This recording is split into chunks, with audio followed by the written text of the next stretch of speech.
So kaya po siya may power jet mga idol yan. Halimbawa, sa kasagaran na ng piga ng motor mo, maglalabas yan ng gasolina dyan mga idol yan. Pupuslit yan dyan.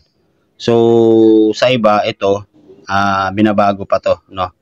Pero tayo, tinitingnan natin kung gaano kalakas. Kaya lang hindi mo siya makikita pag hindi mo sinagad. Pag hindi mo sinagad ang motor mo, hindi mo makikita na may lalabas na gasolina dito.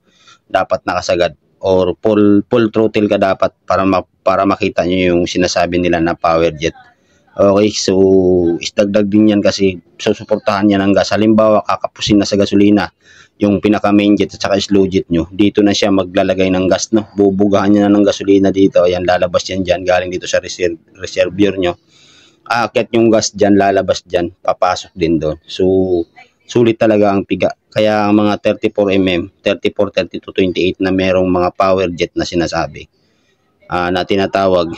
So, iba yung performance niya. Okay.